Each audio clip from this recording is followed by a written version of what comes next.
Olá pessoal, nós vamos continuar, aqui a nossa aula sobre polialelia, só que agora o exemplo, na espécie humana, que são as heranças dos grupos sanguíneos do sistema ABO, certo?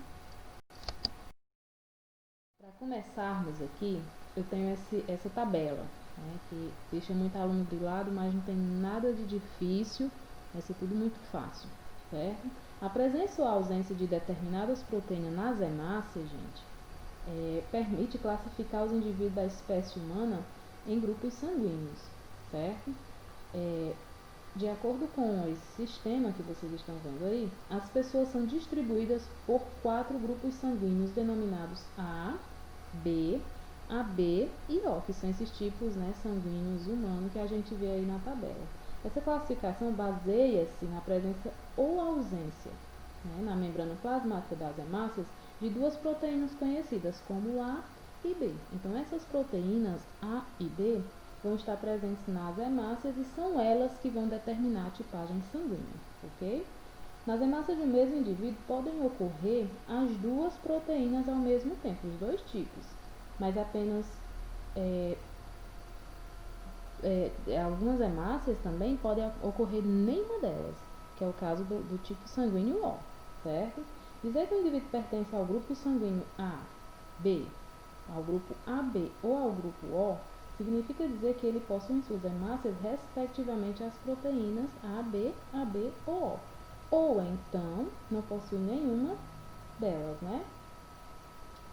Os 4 grupos possíveis estão colocados de forma esquemática aí nesse quadro para a gente poder observar. Se você observar, os alelos que nós iremos usar, por isso é um caso de polialelia, nós temos 6 combinações. Vocês podem contar, No tipo sanguíneo A temos duas, IA e A e Izinho. No B, IB e B ou IB e Zinho. Já no tipo AB só é um, porque assim, A, B, só é um parzinho de alelo, ok? Não há duas possibilidades para que o sangue seja AB. Lá no tipo sanguíneo A, a gente vê que há duas possibilidades. No grupo sanguíneo B, a gente vê também que tem duas possibilidades. Agora, no grupo AB, só vai existir uma possibilidade. Assim como no grupo sanguíneo O, que também só vai existir uma possibilidade, certo? Então, vai determinar a tipagem sanguínea, são esses tipos de proteínas A ou B. Pode ter as duas? Pode, determinando a tipagem AB. Pode não ter nenhuma? Pode também. Pode ser ausente dessa proteína. Então, nesse caso, o sangue será tipo O. Então, essas são as combinações possíveis, E determinar o grupo sanguíneo a que pertence o indivíduo implica pesquisar a presença das proteínas nas suas hemácias, certo? Então, vamos aqui. Mais uma vez, a gente vê que para o tipo sanguíneo A, existe um aglutinogênio A na hemácia. Mas espera aí, vamos com calma, porque lá no plasma existe a glutinina. Então, esses dois nomes são eles os causadores das confusões nesse conteúdo. Só que vocês não vão ficar confusos, porque eu vou fazer um videozinho, vou colocar o link para vocês verem aqui no Classroom, e vocês vão fixar melhor essa aprendizagem aí com aglutinogênio e a glutinina, certo? Essa palavra aglutinógeno, aglutinina, eu também posso chamar aglutinogênio, certo? Com esse aglutinógeno. O aglutinogênio, proteína, é a mesma coisa de antígeno, certo? Olha só, gente, 4 palavras. Aglutinógeno, aglutinogênio, antígeno, e eu posso chamar só proteína, certo? Se for tipo A, aglutinogênio A, o sangue será A. Então, quer dizer que na hemácia tem que ter aglutinogênio A, certo? Ah, mas se eu quiser dizer que tem que ter proteína A, fica correto. Antígeno A, fica correto, gente, certo? Agora, isso é presença na hemácia, por isso que o sangue é tipo A, porque existe esse aglutinogênio A lá na hemácia.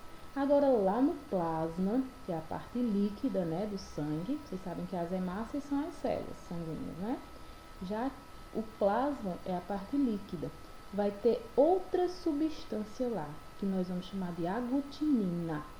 A aglutinina são os anticorpos. só que lá é o contrário. Aonde tem aglutinogênio A, no mesmo sangue, no plasma da mesma pessoa, vai ter anticorpos B, né? Anti-B, certo, gente? Viu como é contraditório?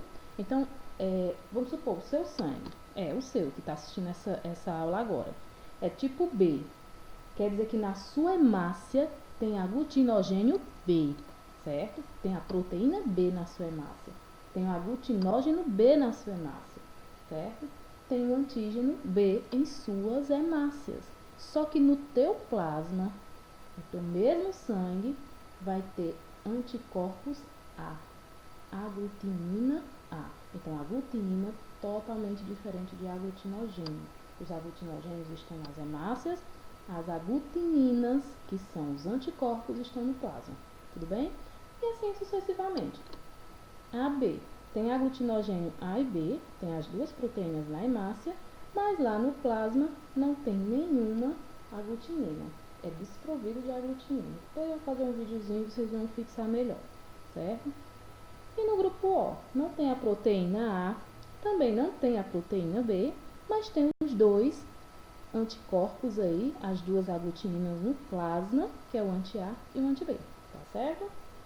Passando aqui, só para fixar melhor, o sangue A, tá vendo aí ó, a presença da proteína A na hemácia. No sangue B nós temos proteína B, o aglutinogênio B, certo? Ou o antígeno B, chamem como quiser. No sangue AB nós temos os dois, e no sangue O nós temos nenhuma das duas proteínas, tá bem? Lá nos anticorpos, que é no plasma desse mesmo sangue A, vai ter o que? Anti-B. No plasma do sangue B, contrário, vai ter o que? Anti-A, certo? Anticorpos A. Lá no plasma desse sangue tipo AB, não tem nenhuma aglutinina, não tem nenhum anticorpos. Anticorpos e aglutinina, lembrando, é a mesma coisa, tá? E no sangue tipo O, tem os dois anticorpos lá, anti-A e anti-B, né? As duas aglutininas presentes no plasma. Só para fixar melhor, mostrei aí a imagem, certo? Vejam, analisem e fixem esse conhecimento. Aí, para a gente ver como é que é cobrado, certo? Essas palavras, elas são confundíveis. Nós precisamos fixar esse conhecimento. Porque, vejam, nas hemácias de um indivíduo pertencente ao grupo sanguíneo B, existe o aglutinógeno B. Será? Sim, né, gente? Já coloquei o gabarito aí. Existe aglutinogênio B. Eu vou até mostrar a imagem para vocês aqui de novo. Veja. Sangue tipo B, localiza aí para mim. Aglutinogênio é o antígeno, a proteína, né? O aglutinógeno, tudo é a mesma coisa. Não está na hemácia do tipo B? Tá aí, certo? Então, nos outros sangues, nos outros tipos, a gente observa que é diferente, né? Somente no sangue B tem o aglutinógeno B e somente ele, né? Nós temos B lá no sangue AB, mas tem os dois. Então, a letra A do nosso exercício está correta. Existe aglutinógeno B, por isso determinou o tipo sanguíneo B, né? Por que não seria a alternativa B aí, ó? Existe aglutinogênio A, aglutinógeno, né, como queiram chamar? Não, porque o sangue lá na questão afirma que o sangue é tipo B, não pode ter aglutinogênio A, certo? Teria no plasma a aglutinina A, o anticorpo A, concorda comigo? Então, por isso que não é a letra B. Na letra C, existe a aglutinina A. Existe a aglutinina A. Então, a aglutinina, gente, ela é presente no plasma sanguíneo, certo? Então, vamos observar aqui. Eu poderia muito bem dizer que essa letra C está correta, certo? Porque existe a aglutinina A no indivíduo do tipo B, não é? Só que não na hemácia. A aglutinina é no plasma. Veja lá que na questão está dizendo nas hemácias do indivíduo. Tem, gente, aglutinina A? De forma alguma. Tem o quê? Tem aglutinogênio. Já falamos sobre isso. Mas a aglutinina está no plasma. Ok? Então, essa questão, ela confunde muito. Por isso que é necessário que nós venhamos aqui fixar essas palavras, certo? Letra D. Existe aglutinina B? Não, não existe aglutinina B nem A. Na hemácia só existe aglutinogênio, né? Agora, no plasma existiria aglutinina A. Desse indivíduo aí seria aglutinina A, né? No plasma. Mas lá está fazendo uma referência à hemácia. Então, por isso que elas estão incorretas. E letra E, por que não seria, né? Existe o aglutinogênio A e a aglutinina B? Contrário, né, gente? Existe o aglutinógeno B, que é na hemácia, né? E a aglutinina não vai estar na hemácia, né? Mas estaria lá no plasma, seria A. Então, a nossa alternativa correta aí, tá aí o gabarito, letra A, certo? Mais uma questão. Qual o resultado, né? Genotípico e fenotípico. Lembrando que genótipo é a formação dessas letras, né? A composição do gene representado nas letras. E fenótipo, no caso da tipagem sanguínea, tu vai me dizer se o sangue é A, se é B, se é AB ou se é O, certo? Para os filhos de um homem tipo sanguíneo A, heterozigoto para O, e uma mulher do sangue tipo AB. Vamos ver quais são os alelos que são usados. Aí nós já temos, mas nós iremos observar na nossa tabela, né?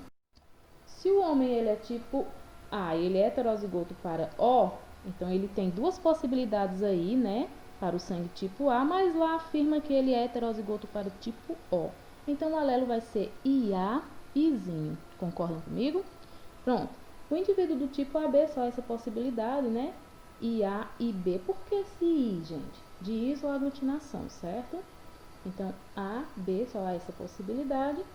Montamos aqui o casal.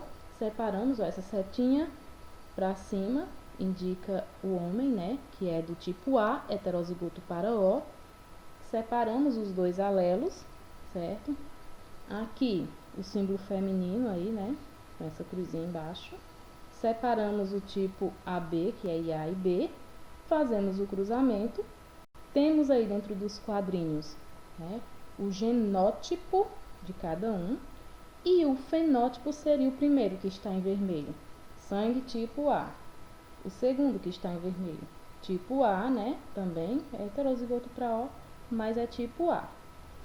O terceiro é sangue tipo AB e o último é sangue tipo B. Então saíram 3 tipos de sangue diferentes nesse cruzamento: o sangue A, o sangue AB e o sangue B.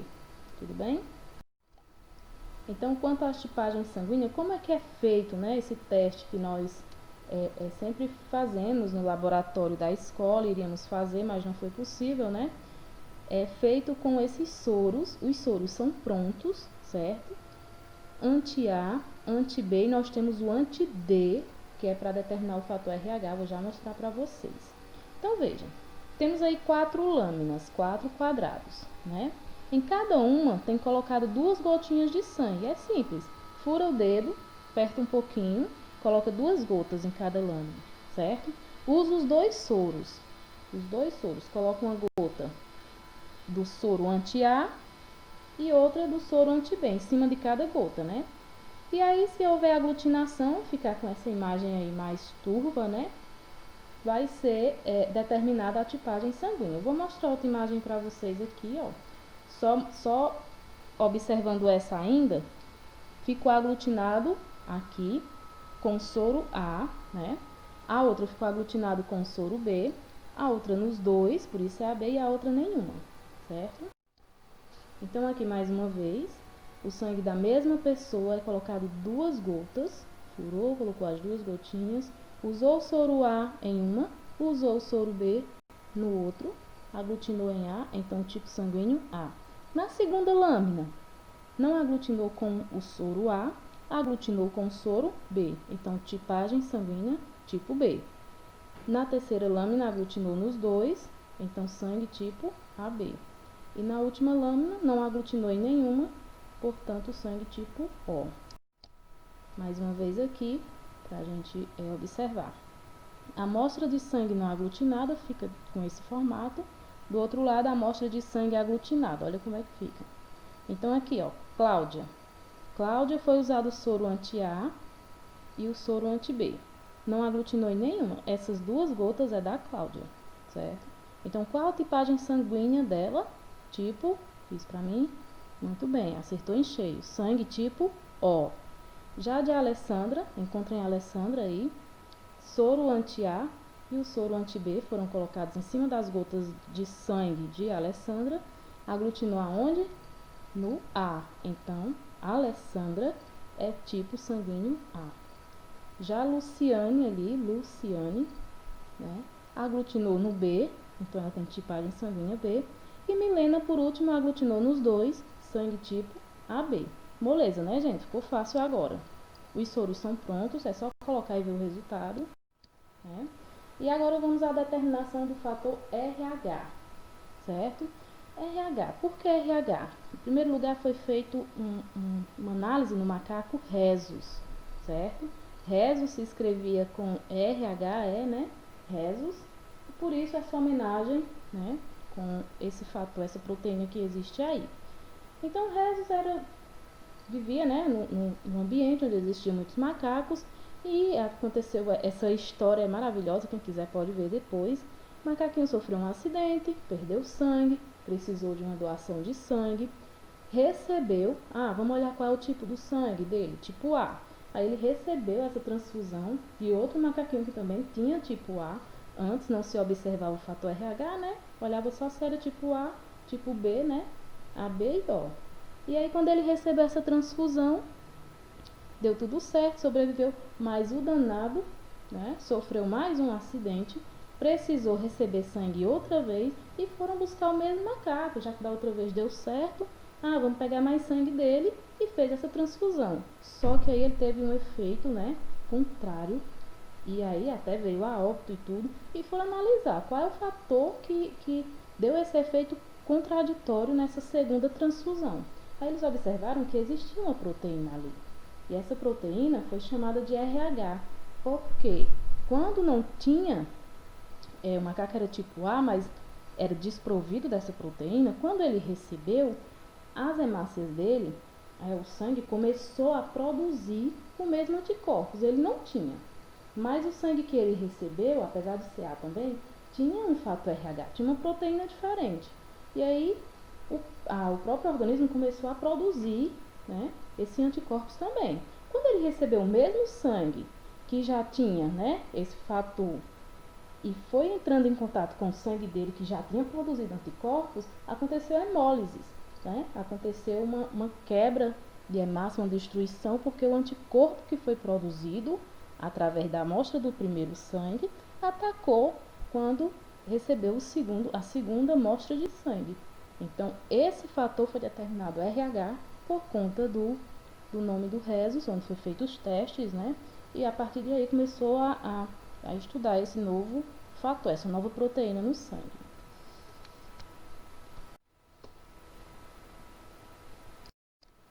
E então, agora passamos a observar 3 gotas, não mais só 2, porque além de saber, de tentar determinar se o sangue é tipo A, B, AB ou O, nós temos que saber, né, se ele é positivo ou negativo para o fator RH. Ora, se tiver a presença, ele aglutina. Se não tiver, ele não acontece nada. Então, se tiver, ele é positivo. Se não tiver, ele é negativo. Então, pega uma gota de sangue, fura o dedo, né? Vamos nessa suposição que nós vínhamos usando. E agora aperta o dedinho e coloca 3 gotas do mesmo sangue. Em uma delas, vamos colocar o soro anti-A, que já vem pronto, né? Prontinho, só pra gente ver o resultado. Na segunda, vamos colocar o anti-B e na terceira gota, nós iremos colocar o anti-RH, que também pode ser chamado anti-D, certo?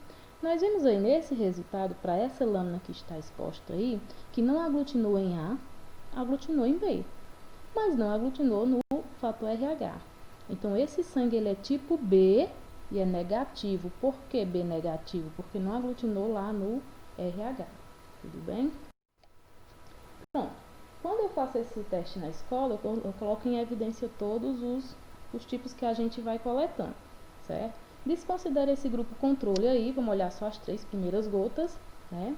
Aqui nessa forma linear, e a gente vai vendo, certo? O primeiro sangue, ele é 0, né? Que o sangue tipo O, ele também pode ser chamado de 0, certo? Ele é O positivo. Por quê? Não aglutinou em A nem em B, então ele é O. Mas aglutinou no anti-D, que é o RH, então é positivo. O outro é O negativo, porque não aglutinou em nada, certo?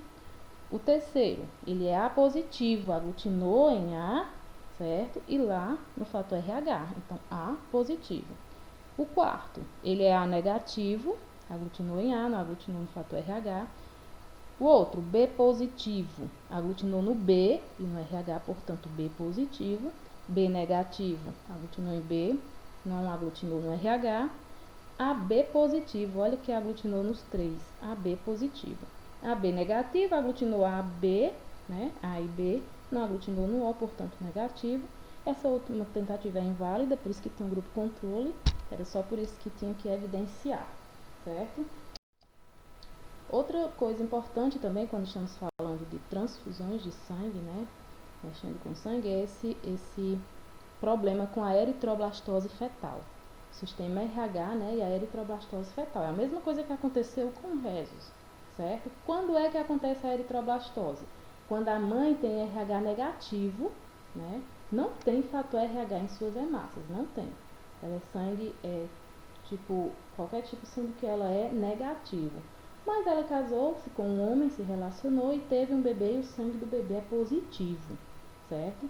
Então, essa célula do bebê, a célula sanguínea, no momento do parto, no rompimento da placenta, né, vai ter uma fusão, um deslocamento mais profundo e o sangue do bebê, ele passa a ter contato com o da mãe. O que vai acontecer com essa mãe? Ela vai copiar esses anticorpos, ela vai começar a produzir. O primeiro bebê nasce, não tem problema algum, porque é só no parto o bebê nasce e o sangue é que fica entrando em contato com a mãe naquele momento. Então a mãe começa a produzir esses anticorpos, né? A primeira gestação da criança RH positivo, vai acontecer a sensibilização na mãe, né? A sensibilização materna. Então vai sensibilizar essa mãe. Quando essa mãe tiver outro filho, se for também positivo o sangue do bebê, ela produzir os anticorpos que vai atacar esse feto. E isso é a chamada eritroblastose fetal. Aqui a gente pode ver melhor. A mulher com RH negativo na primeira gravidez, com a criança positiva, certo? No momento do parto, na ruptura, ela começa a receber células sanguíneas, né, desse feto, no rompimento da placenta, e começa a produzir os anticorpos, que são esses amarelinhos, anti-RH. Na segunda gestação, a criança também é positiva, a mãe produziu anticorpos para atacar esse feto, né? Então aí acontece a passagem de anticorpos para a circulação fetal e acontece a eritroblastose fetal, certo? Que é a quebra, né? O ataque geral das hemácias desse bebê, que antes aconteceria até o óbito, né? Ou sequelas gravíssimas, mas hoje é feita uma transfusão bem rápida no bebê, retirado no mesmo instante que é retirado o sangue, é feita uma troca, né? É injetado um sangue novo e ele começa a produzir. A mãe, após 72 horas, toma uma vacina também para controlar. É só verificar, né? Se for RH negativo e a criança for positiva, então já tem que tomar essas medidas para evitar aí, que tem muitos meios, né, para evitar a eritroblastose fetal. Antigamente havia muitos problemas, mas hoje é facilmente resolvido. Tudo bem? E quanto à transfusão de sangue, né? É uma prática médica que consiste em injetar sangue a um paciente que tenha sofrido de grande perda ou que esteja afetado, né, por uma doença no seu próprio sangue. Então, gente, a doação, né, a transfusão, ela tem que obedecer essa regra aí, viu? Vamos analisar o tipo O. O sangue do tipo O, ele pode doar para pessoas que também tenham tipo sanguíneo O, certo? E receber também. Essa setinha indo e vindo quer dizer que ela doa e recebe para o O. Porém, ela pode doar para todos os outros, ó, B, AB e A. Mas ela só recebe do próprio O. Então, o sangue tipo O é considerado doador universal, certo? Olhem o AB, tipo AB. Ele recebe do próprio AB, tanto recebe quanto doa. Aí ele vai doar para o sangue tipo B, para o sangue tipo O. Pode observar que ele recebe, né, aí do próprio AB, ok? O sangue tipo A doa e recebe para A, né? O sangue tipo B também doa e recebe para B. E o sangue, fomos todos? Isso, e o sangue, quando tem essa setinha indo e voltando, é porque doa e recebe. Quanto ao fator RH, o RH positivo pode doar para quem tem RH positivo, não vai acontecer nada, certo? O sangue RH negativo pode doar e receber para o RH negativo, não vai acontecer nada. Agora, o RH positivo, né, ele só recebe do RH negativo, ele não pode doar para o negativo. RH positivo doando para um negativo, acontece um erro, né, na superprodução de anticorpos anti-RH. Então, nessa setinha você analisando, dá para compreender quem pode doar e quem pode receber, né, no caso do fator RH e dos tipos sanguíneos. E aí fica essa mensagem, né? Doe sangue, uma única bolsa de sangue salva até 4 vidas. É uma prática, né, de salvar vidas mesmo, principalmente nessa época agora, né? E aí, gente, fica a frase que eu sempre digo nas minhas aulas, vejo muitos professores falarem também, mas nessa aula aqui cabe muito bem dizer, né, que foi uma hemorragia de prazer estar com vocês mais uma vez e até a próxima aula. Tchau, tchau. Acompanhe o vídeo que eu vou colocar um linkzinho, certo? Pra gente ver a questão dos alelos e a questão da montagem, né, dos aglutinogênios e das aglutininas. Tudo bem? Até a próxima aula.